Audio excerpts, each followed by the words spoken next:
Breakups are hard and they suck, especially when two people who don't want to be together anymore have to sell their biggest asset.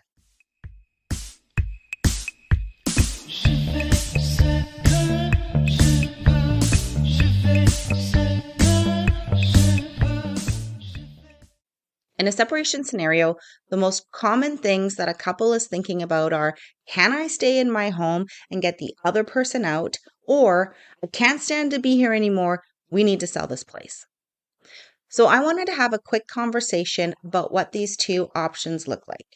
Now, first off, if you're going through the scenario and you or the other party want to keep the property, who knows? Maybe you've got kids and you live in the school catchment zones, or you really like your place and it's your home and you don't want to have to leave.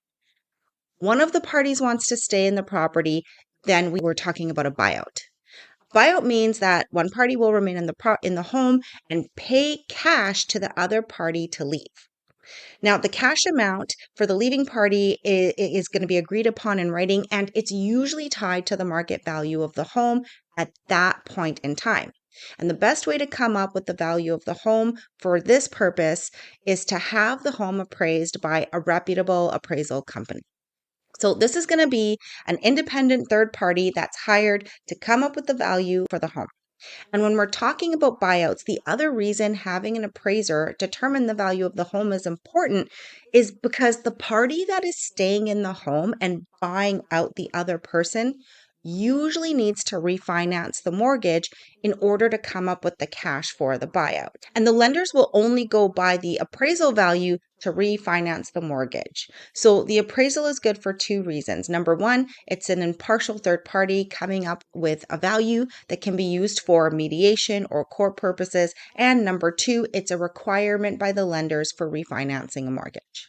If neither party can buy each other out, either because there's not enough equity in the home or because refinancing the home isn't feasible with just one person on the new mortgage, then selling the property is usually the next step. And selling the property is also common if neither party wants to stay in the home anymore. In this case, the home gets sold and both people split the proceeds. Now, I've just made that sound cut and dry, but common pitfalls in this selling scenario occur if one of the parties is begrudging the home sale and doesn't want to do the steps required to facilitate the sale. And this shows up like not accommodating showings or being inflexible with giving buyers access to the property. Other times, it looks like refusing to have the home in good condition, which can be as minor as tidying up or not cleaning up after themselves, or as major as actually causing damage or deterioration to the home. Another way that this can show up is not necessarily blocking viewings or damaging the condition of the home, but in the negotiation phase when offers come in. And I'd say this is probably the most common thing that I see is that one party wants to accept an offer and move on, and the other party is unwilling to negotiate. Bottom line, when both parties aren't aligned and acting equally in the process, this is typically where things can get kind of messy and legal action may be required. This is the case whether it be through mediation or court. Usually the solution here is some kind of written order that specifies what conditions and price need to be met in order to execute a sale. And I mean, let's face it, breakups are hard and not everyone is able to face what's happening from a rational point of view. Emotions are typically running high. And I don't want to jinx myself by saying I've seen it all, because every time I say that, a new thing comes from out of left field and pops up. But I've seen a lot of messy separation scenarios over the years. I've seen spouses move in their younger boyfriends while the other spouse was still living in the home. I've seen people hold up in their properties like King Theoden at the Battle of Helm's Deep, guarding the entrance from orcs, aka potential buyers.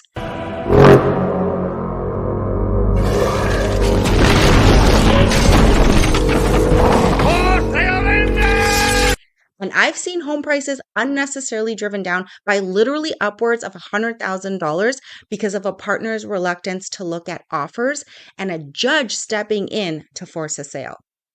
Needless to say, this isn't the most productive way to move on.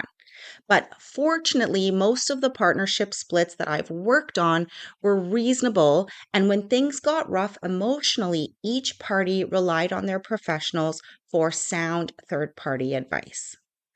Now, if you're going through something like this, I'm really, really sorry to hear it.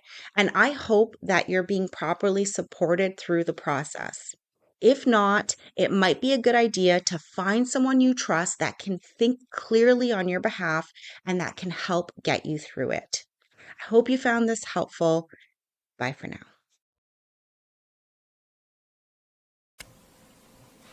Hey, future Patricia here. I got a request from quite a few people for more information, so I've made a PDF with detailed information on what to do if you're going through a separation and there is a property involved.